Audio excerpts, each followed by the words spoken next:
So children's time, we have had so many questions about children for many, many years now. We have so many requests about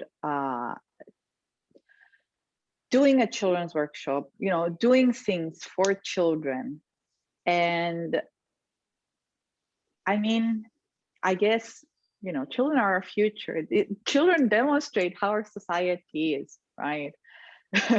So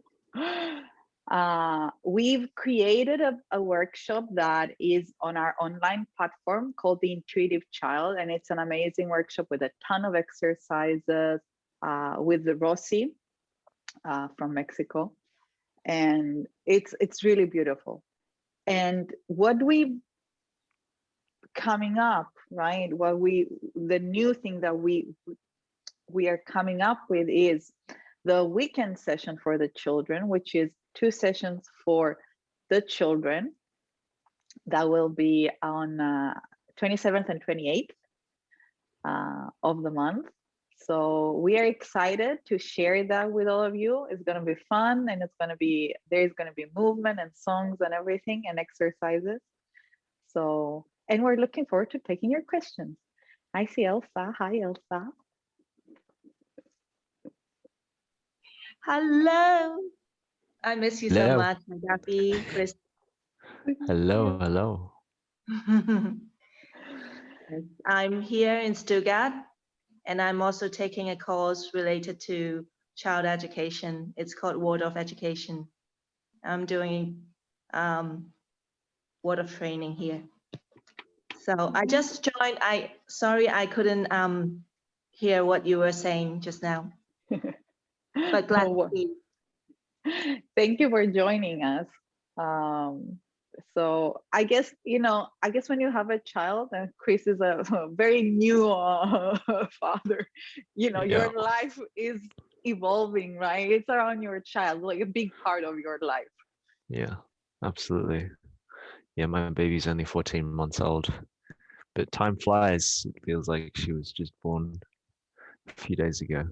So, but what a joy.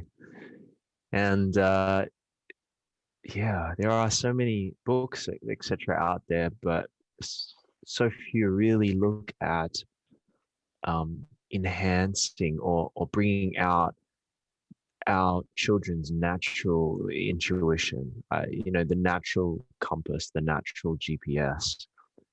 And I do a lot of sessions with adults. So often we find ourselves with a lack of maturity in our intuitive space. We don't have, you know, we resort to like doing muscle testing, like this yes and no for our intuition. But it's such we have such a level of immaturity in that space that we have to resort to just simply doing a muscle test rather than having such a developed maturity that knows the complexities. Like my baby she knows that I will have the maximum amount of fun I can have by licking the gecko poo from the corner. And she, like, that's all her intuition is telling her. That's how she feels alive and blissful.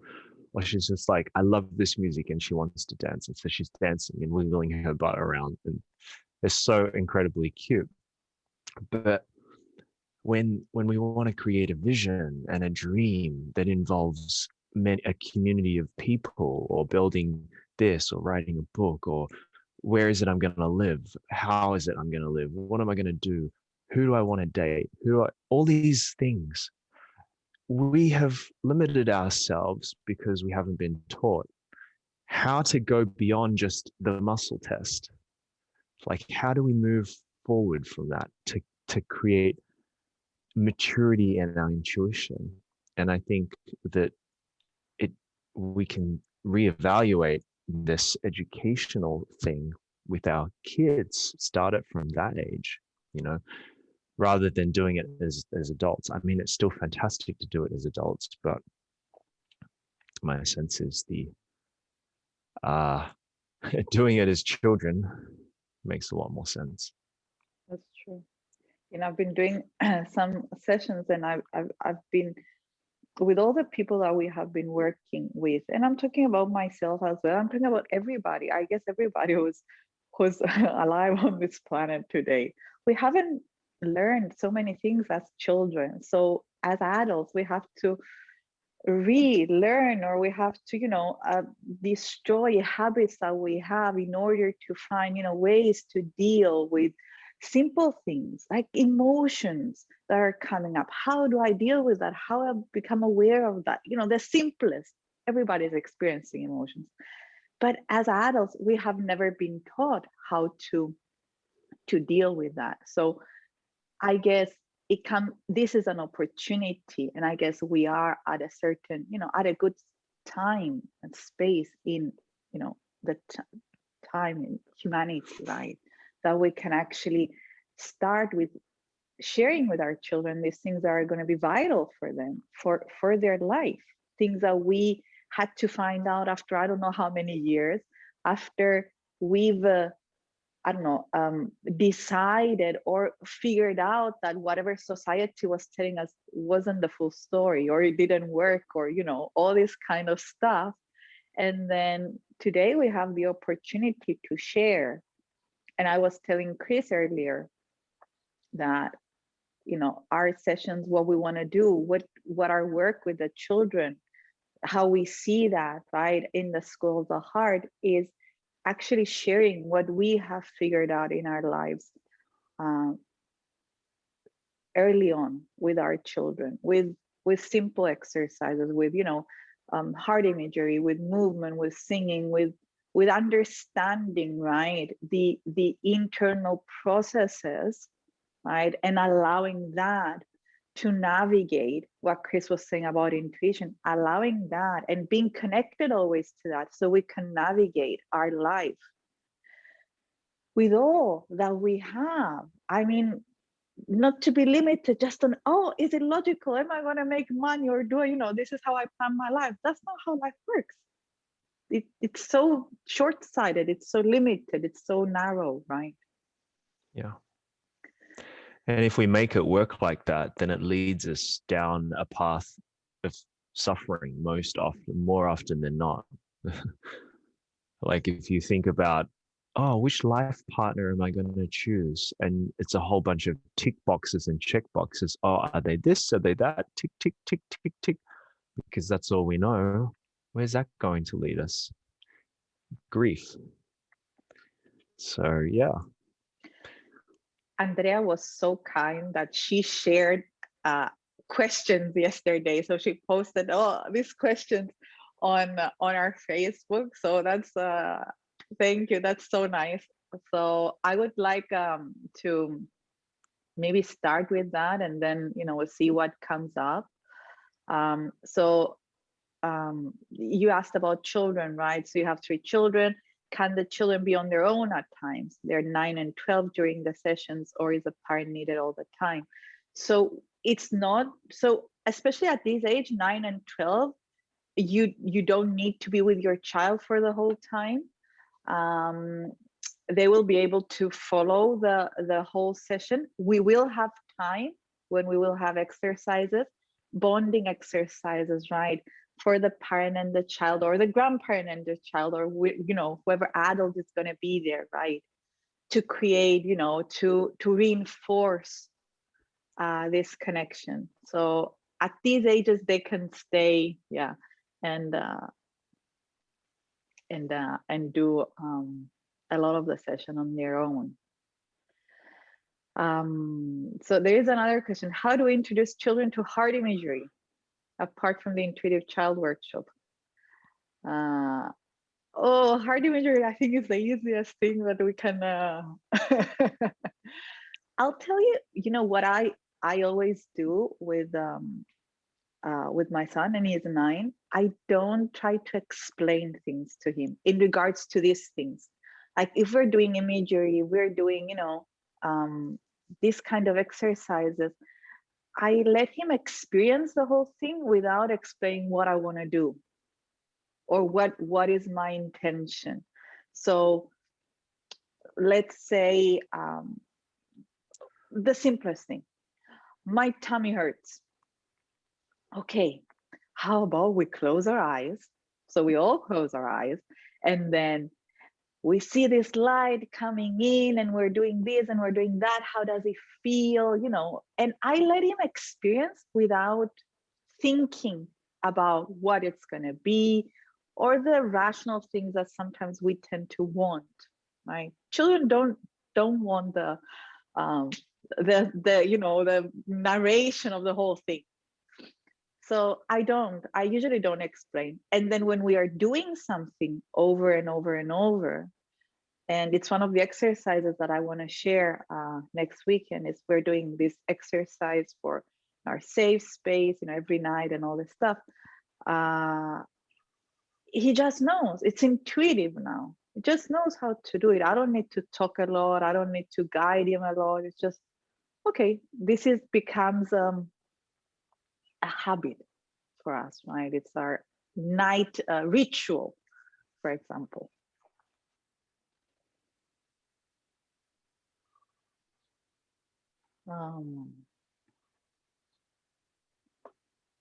By the way, if you have like questions, you can, for Andrea and Elsa and Daniel that are here, you can unmute yourselves and you can ask here. Let me see what else is on Facebook. In the meantime, Chris, Elsa. I have a question. I know a lot of parents struggle, and thus the children struggle with nightmares and monsters in bedrooms and at nighttime. What are there some tools and techniques that are given in the workshops that can help with this? Mm-hmm. Yeah, I guess it's very normal. It's a funny thing, but for my son it was the same. So that's when we started our night practice. So every night we've created a practice that works for him. That's the other thing, right? Every practice needs to work for your child and for you that you're doing.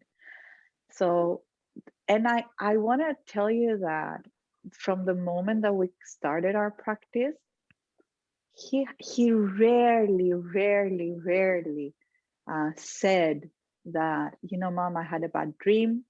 We've done practices how to clean dreams as well, right? He's at that age that he can do it. I think over 5 or 6, you can tell them, you know, how to do that. But very rarely at this time, he will come and tell me, you know, I had a bad dream. Or to wake up in the middle of the night and come to my room and say, you know, I can't sleep. That happens very rare. So yeah. That's a sensation of like great achievement. Like I've done something, you really helped my child, you know, I'm so happy. Yeah. May I add something, Agathi? Sure. Related to what you said, I have 2 boys and a daughter, and each of them had their own different things with the nightmares. And what I've seen, even before finding out about the School of the Heart and the emotional practices, I've always done some emotional practices with them one way or another.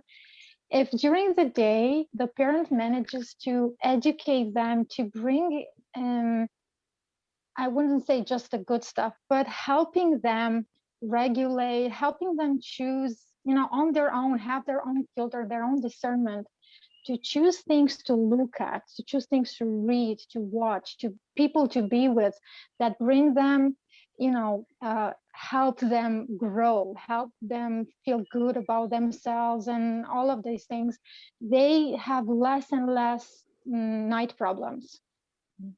It's what I've seen is when my kids watch something, that when they watch some nasty stuff, we talk about it like, okay, did you know how this affects your brain? Did you know how this affects your behavior? So I bring the rational, logical part into this, and they develop their own discernment since they were 3 or 4, which was for me amazing because there were things I never taught them. I just said, I have 3 rules for you.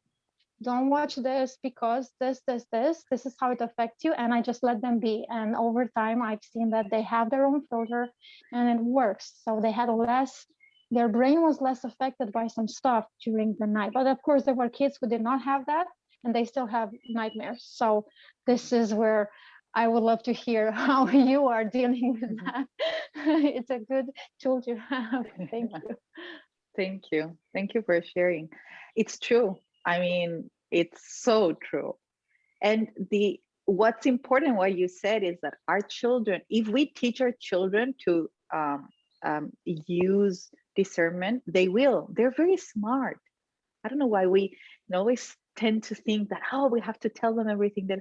But once you teach them the basic rules, then that's what they're going to use. Like I've noticed, my experience, right? Screens, they make them agitated, they make them angry, they make them without realizing, right? It's a process. So if, for example, my son spends a lot of time in front of a screen, I see he's agitated. He has all this energy that's stuck inside and he doesn't know what to do. So he gets upset easily. He gets, expressing all that, right, in different ways. So we've talked about it, of what happens, right? That's what I noticed. This is, so how about we have a program? This is, our rule. This is how long we stay on screens. We need to be out, we need to play.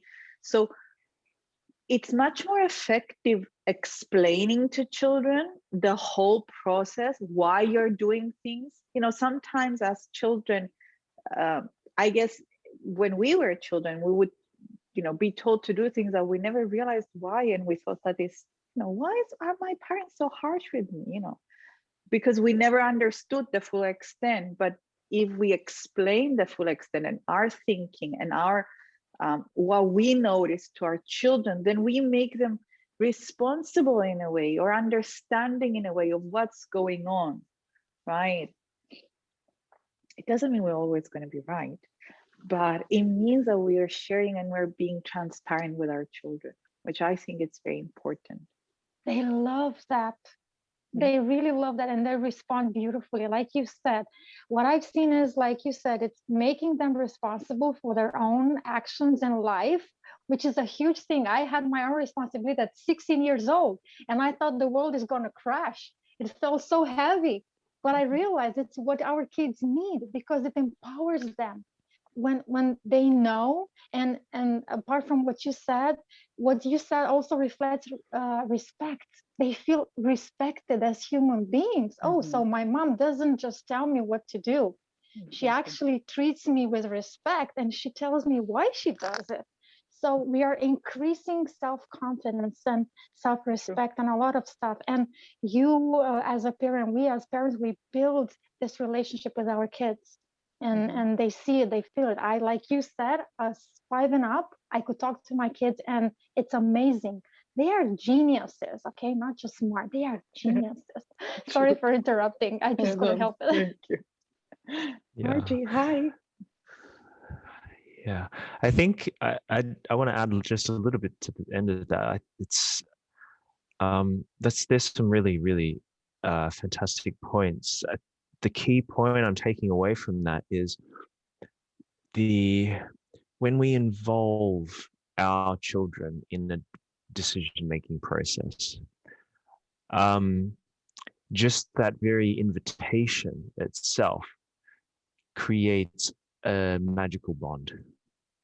And sometimes, and I guess for me, I'm dealing with the other end of it, where children who are now adults haven't had that opportunity to partake in sometimes very difficult conversations like divorce, like mom and dad aren't getting along anymore, and it feels like they're left out of that process of being able to have to partake in such a big disruption, change to their lives. So I think that's a beautiful way of interacting and having that bonding moment with the child in those decisions, which is when you set a rule, that it's an invitation, it's a shared thing, spoken to. It's like, hey, what do you think? Can we do this another way? What do you want to do? So it becomes less of a dictatorship rule that's imposed and more of an invitational thing, right? Behavioral. Yeah, it's much easier to set in as a behavioral thing when there's an invitation rather than a direction. True. Beautiful. There is another question here. It's how to make hard practices a family habit that children easily grasp and rely on without making it woo. In a sense of, kids love to share with their friends outside the family, and other people might not be inclined to understand, and it's funny because I guess we remember, or you can also see from your children, how sensitive, right, children are, and how they feel like, if somebody says something that they don't like or they disagree or make fun of them, how hurt they feel. So I guess one of the important things is, and what I usually do, is that I explain that, every family and every person perceives life in a different way. Doesn't mean it's better, it doesn't mean it's worse, but it's different. So we all have to respect our choices and people's choices, right? In a sense of, if I like something, so for example, if I do a prayer every night, right? It doesn't mean that everybody has to do it. And it doesn't mean if I share with another child and he laughs at me that, I should feel bad about it. It's a different perspective. They don't know how it is. And usually my question comes, how do you feel when you do that practice, right? I feel good. So, that's what you take with you, the way you feel. That's why you do it, right? The other person might not ever had the chance to feel this way or to do it, to connect. So it's important for us to explain to our children that not everything, I guess, as a child, you see one and you think that's the whole world, and we are all, that's how you compare, that's how you learn the world, by comparing it to yourself. But the moment that we are explaining that, everybody has different perspectives, everybody has, different ways of doing things, and every child, and at the same time, we should be respectful to everybody about it, respectful to their choices, so they can be also respectful for our choices. So I guess the moment that we start creating that, the children will share what they feel comfortable to share. So if your child feels comfortable to share their practices, it's okay, it's good.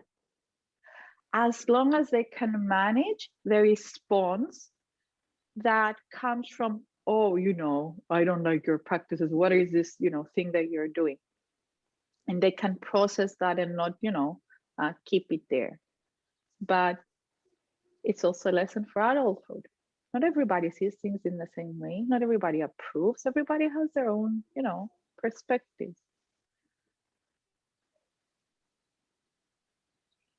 I just want to share, like, even if you are not you're not orally communicating with your children. For example, I'm now somewhere else. I'm not with my children now. And I understand that she had a really bad time at school. Someone was being bad to her and it hurt her feelings. And then at that day, she was really emotional and she didn't want to talk to anyone, including me. It was hard for me because I'm away from her physically. And because she didn't want to talk to me, then I just said, okay, you can just lie down and I'm here. And then I just did something. I was doing like handicraft and she was like just lying down. And I think it's just that space that as a parent that you offer to be with her. And I didn't know it was important at that time when I was physically there. It was taken for granted that I was there, and then she does her own thing. I thought that, like, even if I'm traveling to another country, that it doesn't matter, but actually it does. it's that presence, that moment that you're together. She feels safe. And afterwards, the second Zoom call that we had, she was bouncy and chattery and all that came, you know, it bounced back. So it's also the expectation of the parent of letting go of the child have to explain everything to you, and to trust that the child she needs the moment to digest what she has been like experiencing as well. So my child is 6, coming 7. It's a tender age and she needs me. I know that that's the case, but I think for other age and children from other backgrounds, it might be different. But I feel like the kind of respect that we have is not just what we see the children might need, but also we have to feel it as well. She might not even know what she wants. That's so true. That's very true. And it's, I guess, and I would let somebody else, you know, say more. I know Margie wants to say, I've noticed the same, like sometimes, you know, your children don't want to speak and they don't need to. You just give them the space, give them the time. They know, allow them to know that you're always there when they're ready to talk or not to talk, just to be. Margie? Yes, I just wanted to say that when mine were little, and I've got grandkids now, sometimes they didn't want to talk about it, but they would go out and play. We lived out, usually it was either in the mountains or, or on near the mountains. They would go out and play. And at nighttime, there was always a time right before they went to bed that they could say anything. And no matter what they said to me, it wasn't a me fix time. It was them telling me in their own words what went on. And anything that they said, it was my promise that I would not try to do anything or punish or lecture or anything, no matter what happened in the day. They could tell me. And sometimes I think, well, first it helped just to get it off their chest so that they could sleep. But if something happened that was upsetting or confusing, but they got to say it in their words. And I think when we say things that really bothered us, when we are given the safe place to just say the way we perceive it, the way we perceived it at the time, when we put it out a few hours later, then we can hear that maybe that's not really the way we thought it was, because we're no longer in that emotional moment. And True. Yeah. Anyway, that seemed to help my kids. That, and if I was ever going to lecture them, I had to figure out what I wanted to say, because my promise was I'd only use 3 sentences. So I couldn't get any kind of lecture going. Because they don't listen after 3 sentences anyway. That's true. That's true. That's what you're saying. Before bed was really precious, I think. I didn't have to hide anything. They could say anything. Exactly. I think it's very liberating. I do the same, like with my son. I always say, you know, everything that I feel, all the questions that I feel, sometimes I don't know what to do. And I'm asking, I said, you know, I don't know how to help you. I don't know what to do. Can you tell me what do you need now? Tell me what I can do for you. You know, and again, what you said is that you're there to listen without punishing, without judging.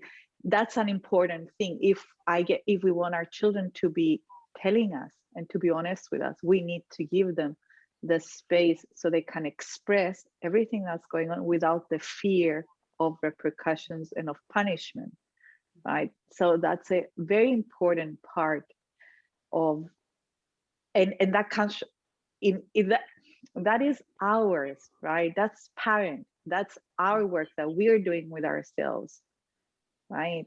Mm-hmm. To be able to be there and manage everything that we have going on in our head, and the fears of, oh, my child might get hurt, I need to do this, or, how do I respond to that?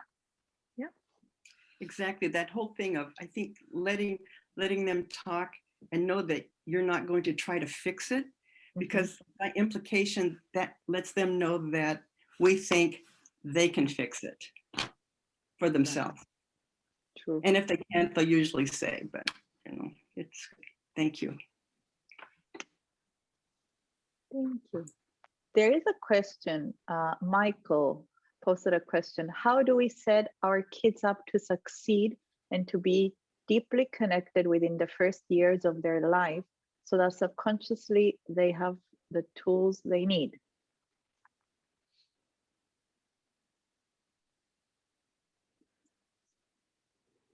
I think It's a big one. Yeah, It's a very big one. Where do we start? I guess, what I would say, and it's going to be towards, and I think I let Chris talk a bit about this, is for me is teaching our children everything that we learned very later in as growing up, accepting themselves, loving themselves, being, I think for me, maybe one of the most important things is being loving yourself in such a way that you always do what resonates true for you without allowing the exterior to guide you to that, right? So without the need to feel accepted, I'm going to do this, without the feel to be, so you being, so, I can't find the word centered. now. Yeah, that actually, that's what is guiding you through life. Yeah.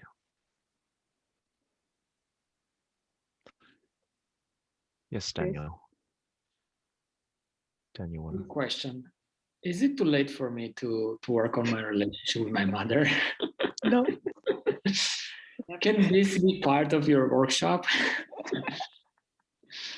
It's never too late. I don't think there is a person that doesn't have anything to work on with their parents. So I guess, and for the workshop that's coming up, we've said that even if you're an adult, even if, your parent is, I don't know how, you can do it together, you can do it on your own, because we allow also ourselves to be free, if you like, to let go of everything that we are carrying with us and just enjoy the exercises, do them from a childlike, right, state. And of course, if her parent is willing, yeah, why not? Why not do it together? Why not create or heal or fix or improve the connection and the relationship that we have with our parents? It's always there. And there's always things that we need to, adjust and reframe and say and not, So of course. With our parents, we need to start listening again. That's, my eldest child is 45, and just last year, I found out something that came up that had a misconception that she had about me, but it made her feel bad and she didn't tell me. And so finally, she said, I can't remember what it was, because we fixed it, I can't remember what it is. But, I think we have to re-listen, because we look back and see things differently. And when you talk with your mom in that totally safe space where maybe you just kick back at some perfect time and say, I just want to listen to you, and toss something out and just whatever, and just really listen.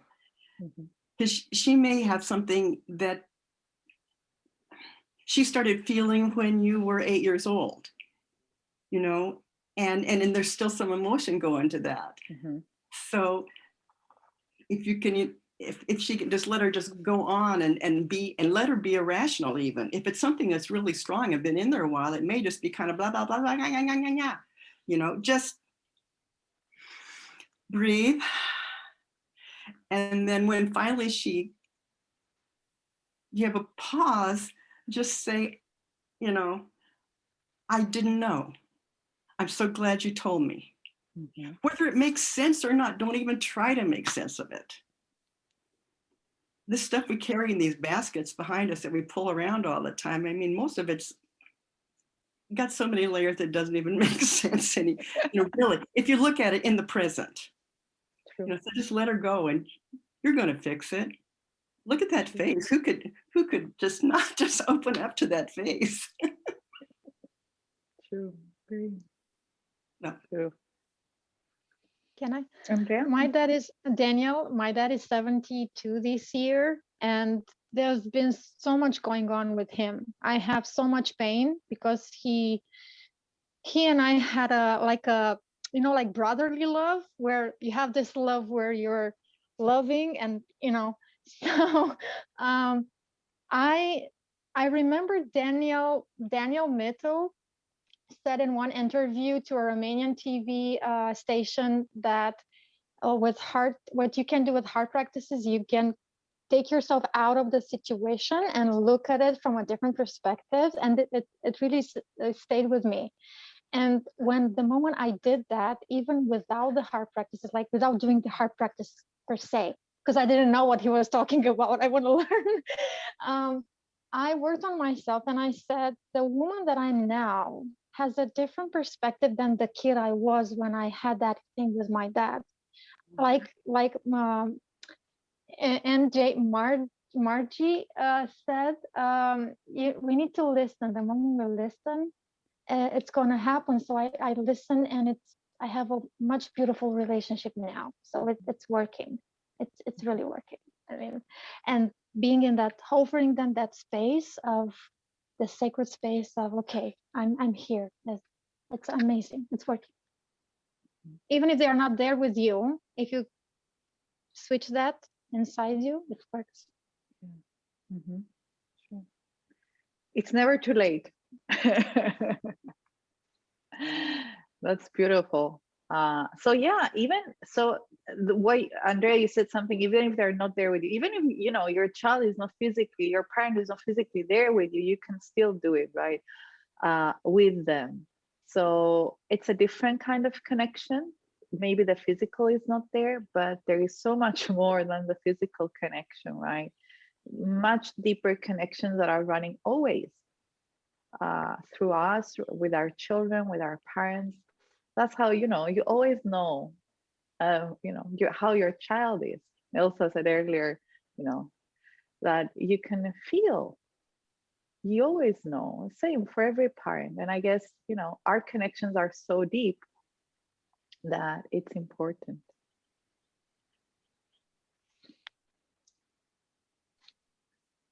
Yeah, I wasn't present in Hazel's wedding, but yesterday it was her wedding, and both Hazel and Ryan went to the Egypt and Cyprus together with Daniel and Agathi. We met Chris there as well. So physically I wasn't present, but the funny thing is, everyone has a very strong connection that they will feel that I am present. And this is quite new to me, because it's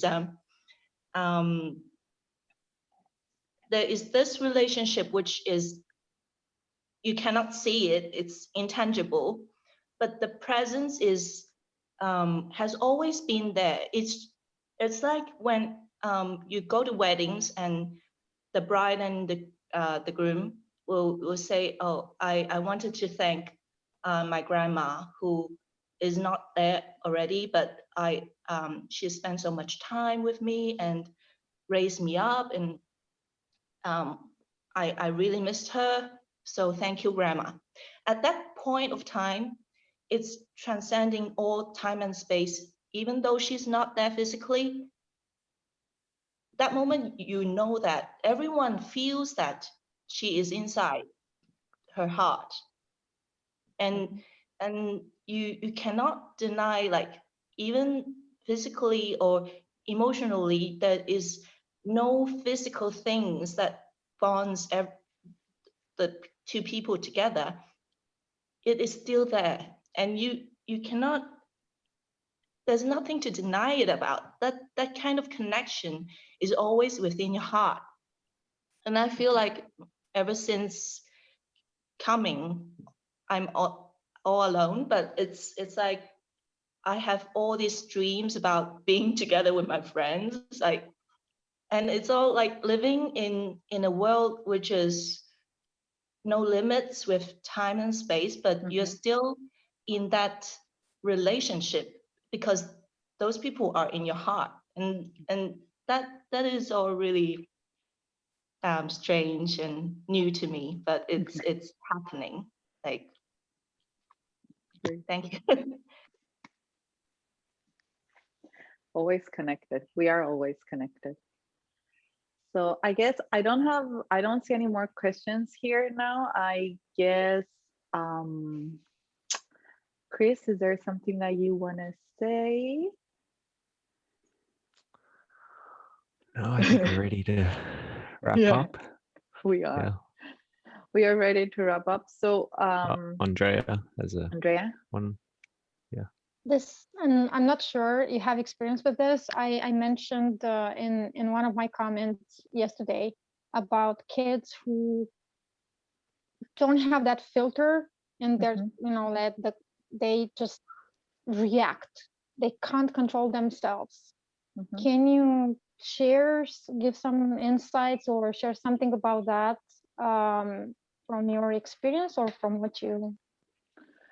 I guess, in any case, every child is different, right? So every child needs to learn what works for themselves. And that's why I said earlier, right, the practices you have to adjust to your child. Something might work for, and every child is different, right? So you have 3 children, that doesn't mean it's going to work for all 3, but you need to adjust everything for your child. And I guess it comes from, like, how do I learn something, right? If you think of yourself, how do I learn something? Usually whatever we are learning is because we do the action, there is a result, right, which we don't like. We keep repeating probably the same thing over and over and over. And at some point, we are so tired of that result that, we try to do things a bit different. So for a child, allowing them to see how that feels, giving them the opportunity with different ways, right? It doesn't, so for a child, it could be, I'm explaining this thing and it could work. For another child, you have to let them go through it. For another child, you have to do it. For example, I'm upset, for example, right? Or my child is upset. And I say, you can have your own time when you're feeling better, right? Or you can do your breathing when you're feeling better, come back, we'll discuss. If I'm not doing it, then sometimes a child might do it, sometimes it won't, but I can be the role model, right? So I can say, I feel upset. I'm going to take my time. I'm going to do my breathing, and I'm actually doing it, right? And when I feel better, I will come back and we can have this discussion together. So you are actually doing what you would like also your child to be doing, right? So we need to be the role models. Our children are imitating us. They're imitating us and society around them. So sometimes it can be verbal and it works. Sometimes it can be, directional, it might work. Most of the times, I guess it needs to be a demonstration and you actually practicing that, right? So they see. And again, flowing, seeing, okay, this works, we've tried this, it doesn't, let's try it in a bit of a different way. So like children, when you're upset, when you're angry and all this stuff, breathing is the simplest thing that they can do, right? For adults, the same thing. Breathing, will regulate your nervous system. It's going to give you some time. It's going to allow your brain to start thinking, right? So you can decide what it is I'm going to do. So in any case, in any way you can find around to come back to breathing, a breathing exercise. Let's walk outdoors. for example, right? Let's connect with the nature. Let's hug a tree and breathe. Let's go in our room and breathe. Let's play a game that has to do with breathing. So any way that you can find that a child will respond to that, will like that, right? Will understand, will practice, and then is repeat, repeat, repeat, repeat, repeat, until we create a habit, until it becomes automatic, that the moment that I become upset, that's the first thing that comes to me. I need to breathe. So every child is different, and there are so many, ways that we can speak or not speak or connect, with our children, and try to help them and help ourselves, of course. It's a huge growing, right? Having children, we grow so much.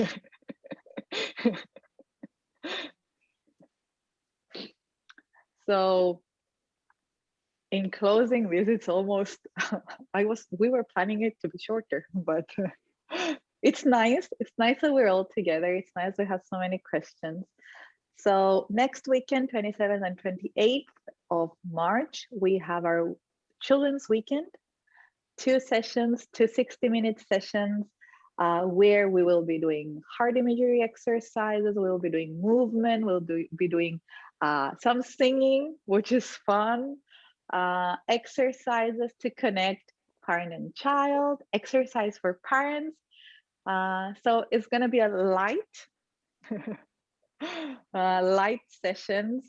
And yeah, we are looking forward to starting with this and having more coming up, having the whole School of the Heart community sharing more events and work with children.